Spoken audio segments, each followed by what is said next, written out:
para continuar, yo les comentaba que tenemos grandes invitados porque vamos a estar hablando de historia, de música, de actividades, y quiero que me acompañen a ver el siguiente video porque este 28, 29 y 30 de noviembre se van a realizar unas jornadas que van a relevar la historia mapuche, así que acompáñenme a ver el siguiente video.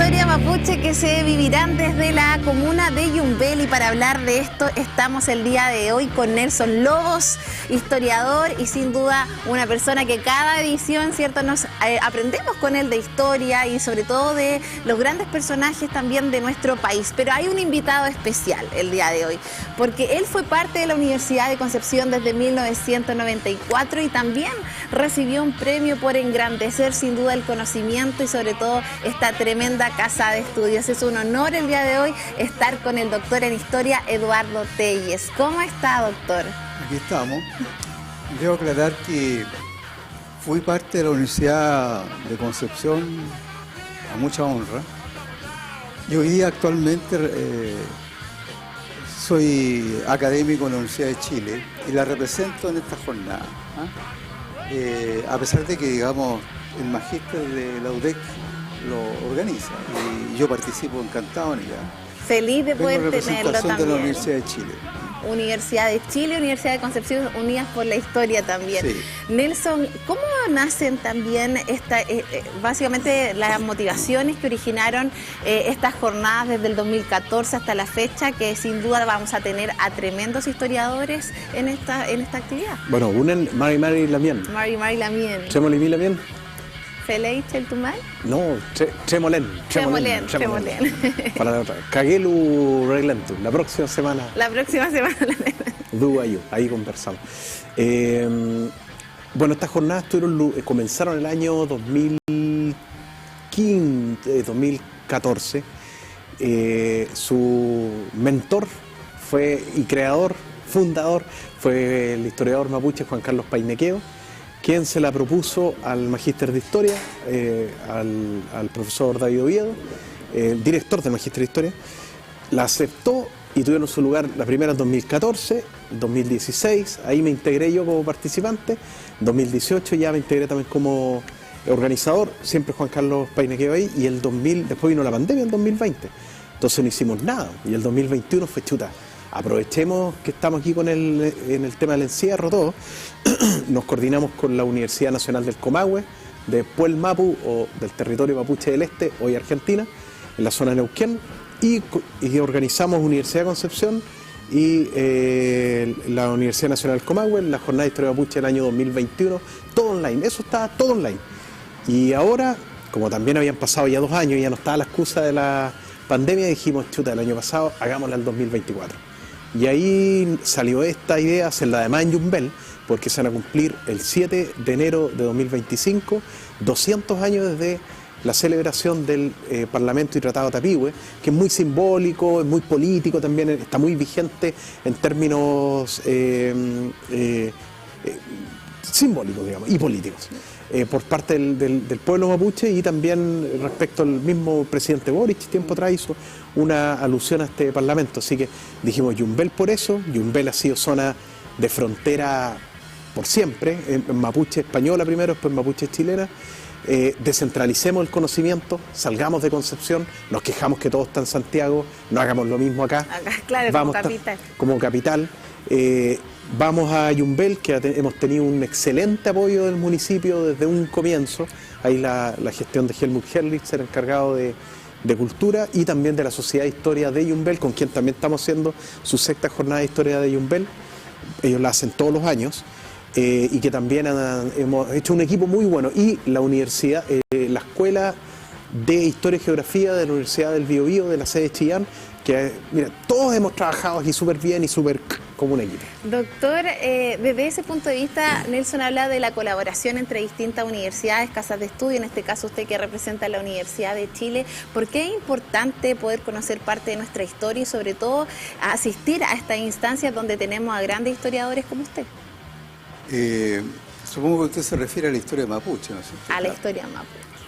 Bueno, claro, aquí la construcción de una historia global de los mapuches pasa no solamente por el lado chileno, sino que la universidad y los institutos argentinos que han aportado mucho, enormemente al conocimiento de lo que es la historia mapuche, sobre todo colonial. Pero es una tarea transversal, ¿ya? De manera que las universidades grandes como la de Concepción, la Universidad de Chile, la Católica, las universidades medianas tienen que embarcarse. ¿Por qué? Porque, mire, estábamos comentando hoy día, yo tenía un célebre profesor, Osvaldo Silva Galdame, cuando empezamos a trabajar el tema mapuche, y me decía, mira, esto no va a terminar nunca, porque está la dimensión que tiene la documentación mapuche en los archivos, en los libros, historia oral, de tal magnitud, que realmente es un multiverso, o sea, es enorme. Nos va a agotar a Chile generaciones tras generaciones. Creo que no, es casi infinito. Y se autorreproduce. Y otras universidades están haciendo un esfuerzo enorme. Por ejemplo, hace poco un estudio de universidades, creo que Andrés Bello, en asociación con institutos norteamericanos, hizo un avance espectacular para determinar genéticamente cuándo los mapuches comienzan. Y está calculando 4.000, 5.000 años de historia genética, con una fuerte imbricación con pueblos amazónicos. Los mapuches tenían muchos componentes amazónicos, el entierro en urnas, por ejemplo, el achapétalo, en fin, y muchas prácticas, pero también con los pueblos andinos. Claro, y dentro de eso los mapuches adquieren identidad propia, pero con sus propias diferencias. Por ejemplo, los estudios genéticos demostraron que los lafkenche tienen diferencia con los mapuches, con los llamados pehuenches de la cordillera, ¿ya? Pero también tienen mucha sintonía. Pero las mayores diferencias se dan entre los que habitan al sur del Tortén, los llamados huilliches, respecto a los que habitan al norte del Tortén. O sea, los llamados huilliches están más vinculados con las poblaciones canoeras, chonos especialmente. ¿Por las características o particularidades del territorio? Claro, lo ambiental aquí juega un papel determinante. Por ejemplo, la adaptación al bioma marítimo, a la navegación en Dalca, y la implantación en un territorio donde el maíz no se podía dar por la abundancia que se da en los territorios templados. Y pasó después con el trigo. No así con la quinoa, que ahí se daba bien. Cuando llegaron los navegantes españoles, había ganado auquénido, camélido en el chilihueque, en Chiloé. Todas las familias tenían un chilihueque, que era un animal sagrado, no se lo comía así como así. Pero eran navegantes más que nada. Es decir, marítimo, economía mixta, marítimo,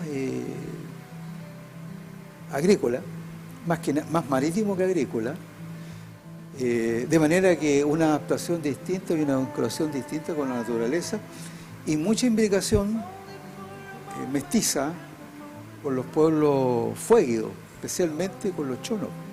Entonces, a pesar de que esta historia tiene una raíz común, que ya la empezamos a conocer, ya sobre el terreno se empieza a diferenciar. Desde mi punto de vista, cuando los españoles llegaron, había pueblos mapuches. No uno, sino que diversidad. ¿Ya? Incluso había culturas mapuches, culturas en plural. Claro, usted tiene Vato, Yoyeo, Aconcagua, que no son iguales a Vergel, por ejemplo. Pitrén sí, con Pitrén, entre Pitrén y Vato, que es de, perdón, y Yoyeo, que es de Chile Central, hay una fuerte dinámica recíproca y relaciones de identidad muy profundas. Tanto que cuando, por ejemplo, yo me acuerdo con colegas que excavaron y hice una investigación célebre cuando se empezaron a crear las bases para el nuevo edificio del Mercurio en Santiago. Ahí se descubre el mayor yacimiento de tumbas de mapuches de Chile Central. Vato y Yoyeo, que vivían juntos, ¿eh? Curiosamente, son dos culturas específicas, pero que coexisten en el mismo espacio. ¿Y qué es lo que pasa? Que Yoyeo es idéntico en ese sitio a Pitrén. De hecho, los arqueólogos se referían a cerámica Pitrén en Santiago, y Pitrén es de acá, de la Araucanía. Entonces, la componente entre Pitrén y Yoyeo es fuerte. De hecho, los últimos avances en arqueología están demostrando un corrimiento ya de los sitios Yoyeo hacia el Maule. O sea, están cerca ya de lo que antiguamente se va a llamar frontera, que era entre el Maule y Biobío. De manera que ahí hay una fuerte relación e interrelación. De manera que lo que estoy contándole al público son avances recientes, ¿ya? De este pool de poblaciones que nosotros la englobamos bajo el concepto de pueblo mapuche, pero la verdad es que era una enorme diversidad.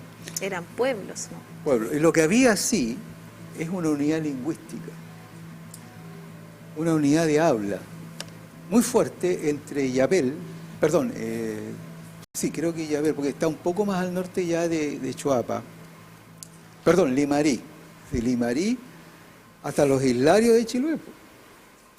Y usted sabe que ahí antiguamente era así, pues no solamente estaba Chiloé insular, sino que estaba Chiloé continental. Y de hecho ahí eso incluía Palena y el interior de Puerto Montt. Entonces, es un territorio enorme, pero con unidad de lengua y también en cierta medida alguna ideología, pero también con fuertes componentes diversos. ¿Ya? Nelson, sin duda es tremendo poder estar escuchando al doctor Eduardo Telles. En estas jornadas que vamos a conocer más de la historia mapuche, ¿tú crees que desde el ámbito educacional se está haciendo esta concientización y se están enseñando los conocimientos adecuados en cuanto también a nuestra historia? ¿Hemos avanzado desde esa perspectiva? Mira, yo desconozco cómo están constituidos o elaborados hoy los planes de estudio. Si no, sería irresponsable de mi parte decir falta tal o cual elemento, pero uno conversando de repente con los mismos sobrinos de uno o cómo se ha ido dando la dinámica en el tiempo, la verdad que hay menos horas de historia desde hacía varios años, una década tal vez ya. Se prioriza o se le da prioridad a la historia romana, la historia griega, Mesopotamia, Europa, Segunda Guerra Mundial, historia de América, pero más enfocado por supuesto en Chile, conquista, colonia, y ya conquistas están muy presentes los mapuches, o han estado. Colonia empiezan a desaparecer y de repente se le dedica un cuadradito donde aparece en el libro Cornelio Saavedra dándose la mano con algunos loncos, sentado bajo un árbol en el Parlamento de Ipinco, pero con, que le llama proceso de pacificación de la Araucanía, pero el pueblo mapuche ha sido, y entiendo que hasta el día de hoy, obviado de los procesos históricos de conformación de la sociedad hispana primero acá, y después hispano-chilena, hasta la fecha, y de la misma situación que corrió el pueblo mapuche. Entonces por eso es tan común escuchar a personas de cierta edad para arriba, porque a los niños hoy se les enseña, eso sí, no como historia, pero se les enseña cultura mapuche, pero como una cultura presente, viva, como algo que está aquí y ahora. El amiguito acá es mapuche, ¿de qué parte viene usted? O sea, hay una visibilización mayor en los colegios con palabras mapuzungún. Las tías, dependiendo de los colegios, por supuesto, le enseñan algunas palabras. Entonces eso permite, a lo menos, que los niños no hablen como nuestras generaciones en pasado de los mapuches. Eran, estaban, tenían, y los mapuches son, están y tienen. Entonces, independientemente de los cambios que han ido teniendo en su organización política, etcétera, hasta lo que llegaron a ser hoy. Pero de historia es algo que poco y nada se habla. La hipótesis de por qué creo que no se habla, hay varias lecturas, pero una, para mí clara, es que en el siglo XIX el Estado necesitaba consolidar la identidad nacional. O sea, esta es mi opinión, éramos todos españoles. Y de españoles, de un día para otro, nos convertimos en chilenos. Y en el discurso para justificar nuestra independencia, que para los españoles no era una independencia, era un acto de traición a la patria, éramos separatistas. Entonces, para lo que nosotros era independencia, se nos enseñó como un acto glorioso y de amor al suelo patrio. Para los españoles fue todo lo contrario, para los ibéricos, digamos. Entonces, los peninsulares. Para ellos, para poder justificar esto, era necesario, y en la conformación de este modelo, involucrar a los mapuches, como en la diferenciación genética somos el producto de españoles y mapuches, igual a chilenos. Salió algo perfecto aquí del tubo ensayo, porque nuestra tierra permite esto. Y ahí tiene que ver un poco con los nacionalismos, la ideología de la época, y insisto, la conformación del Estado Nacional en el siglo XIX. Luego los mapuches pasaron a ser enemigos del Estado Nacional porque querían tener su propio territorio, ser independientes, etcétera. Entonces el Estado ya no le servía a los mapuches. Y ahí viene la ocupación e invasión militar nuestra, y Argentina también, con nuestros aliados a veces argentinos contra los mapuches, y vino todo el tema de la ocupación militar del territorio mapuche, que hoy en día es Chile y es Argentina. Ahí el pueblo mapuche molesta, estorba. Entonces ya no me sirve para la conformación nacional. Necesito a los colonos europeos, y se traen colonos europeos. Y se empieza a armar el Chile que conocemos hoy, que todavía existe esta idea de que somos españoles, la mezcla de españoles con mapuche, pero se excluye a los aymaras en el norte, a los quichuas, en el sur a los croatas, alemanes, y etcétera, etcétera. Y hay otro tema también que no deja de ser menos importante, que no es fácil plantearle a los niños, y hablemos de adolescentes, preadolescentes, 13, 14 años, y contarle, para ellos va a ser novedoso, va a ser normal, perdón. Para nosotros sería novedoso porque nos enseñaron eso. Pero que de repente hayan 10 estudiantes mapuche, imagínate, 10 estudiantes mapuche en una sala, o 4 o 3, y el resto chilenos.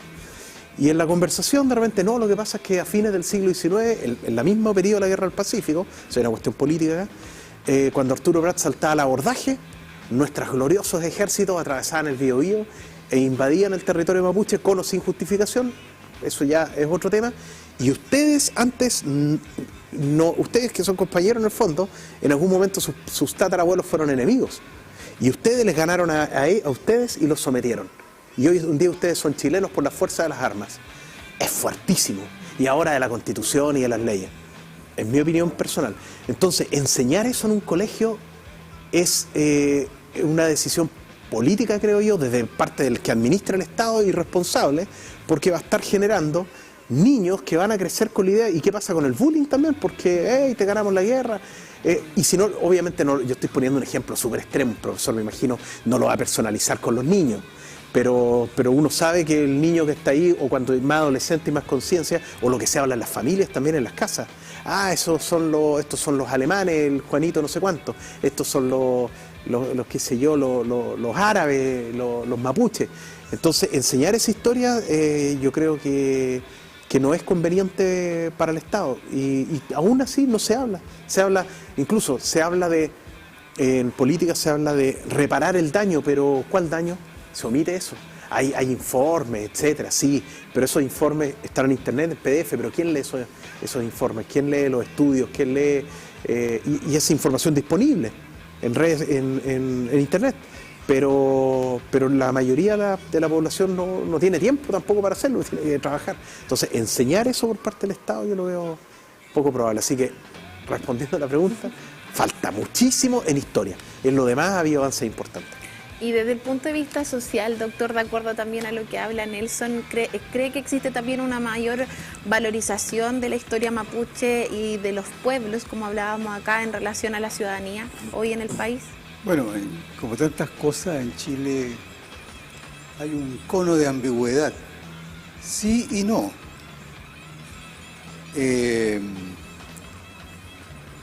Bueno, hay todo un consumo literario, la historia secreta mapuche, en fin, los libros Bengoa. Hay un consumo masivo de literatura histórica que hace referencia al caso. Pero no hay que olvidar cómo es la construcción identitaria chilena. Nuestra construcción, no es que los chilenos no tengan identidad, como se dice. Lo que pasa es que Chile construye su identidad sobre la base de alterno, del otro, pero el otro europeo, por ejemplo, en el siglo XIX. Inglaterra, Francia. Hoy día, Estados Unidos, ¿cierto? Entonces, mi propia teoría es que la construcción identitaria chilena es altercentrada. O sea, está centrado en el otro, el alter es el otro, ¿no es cierto? La otredad, pero no es cualquier otredad, no es África, no es Asia, no es Latinoamérica. Y esto es una teoría muy ilustrada, ¿no es cierto? Es las grandes sociedades que surgen y se universalizan a partir del siglo XVIII. Bueno, el siglo XVII es un siglo francés, pero en el XIX seguía haciéndolo desde el punto de vista de la influencia cultural, mental, sobre las élites, por ejemplo. Pero empieza a ascender Inglaterra de manera aplastante. De manera que los chilenos, por ejemplo, a principios del 1900, y hay un historiador que lo ha demostrado, ya me acordaré su apellido. Claro, la literatura inglesa, la literatura francesa, la historia también, la ciencia, y luego, ¿no es cierto?, sobre todo después de la Segunda Guerra Mundial, de la incidencia estadounidense. Y hoy día nadie discute eso, entonces la gente digámoslo crudamente, desde el punto de vista de su dinámica alta-centrado, no considera al otro mapuche como su ancestro efectivo.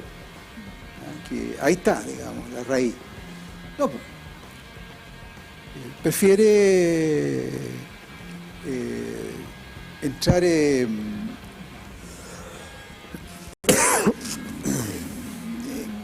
un enraizamiento falso con pueblos, comillas, prestigiosos, poderosos, y que están muy, esa palabra me faltaba, que están muy en la línea de lo que es la construcción, la edificación de la modernidad.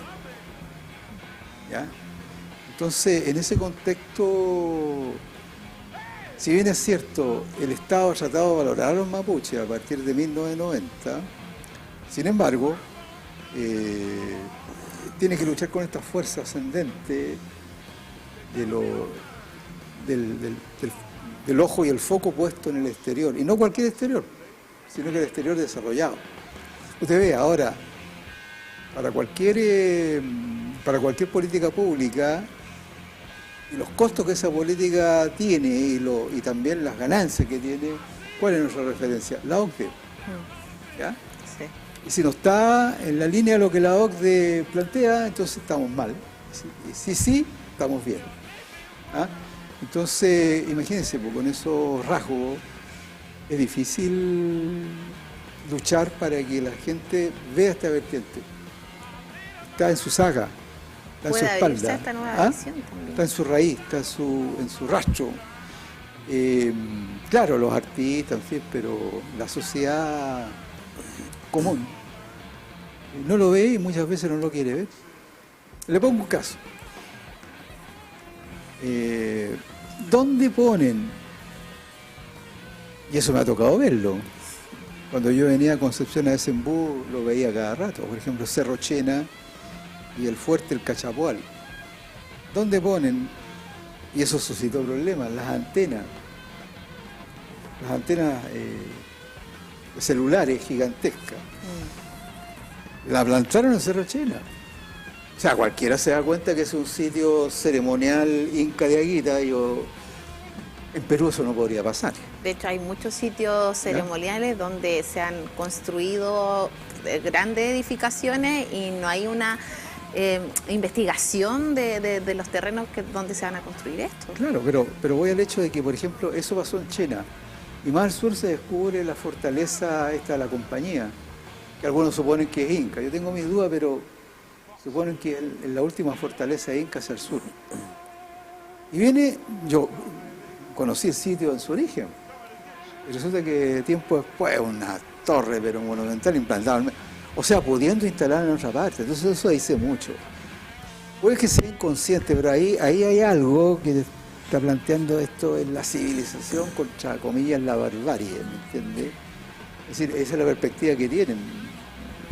No olvide usted que Facundo, el gran libro, quizá el mejor libro argentino, pero también muy racista, de Sarmiento, se escribió acá, ¿ya? En el barrio donde vive el presidente, que antiguamente era un pueblo, ¿ya? Yungay.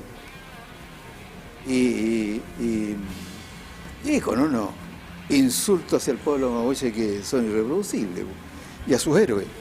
Entonces, todo eso, de comillas, civilización, y civilización en lo europeo, lo anglosajón, y la barbarie, los gauchos, los mestizos, y sobre todo los amerindios. Entonces, eso quedó, pues, entonces se sale por los poros. Y en ese contexto es difícil bregar contra esto, pero hay que dar esa batalla.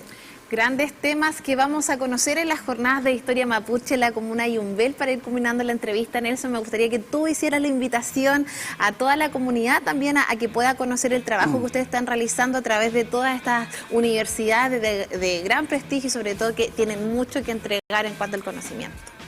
Bueno, la invitación a todos y todas que están en sus casas, sean de donde sean, mañana empezamos a las 11 de la mañana y terminamos el día sábado a las 11 de la mañana también.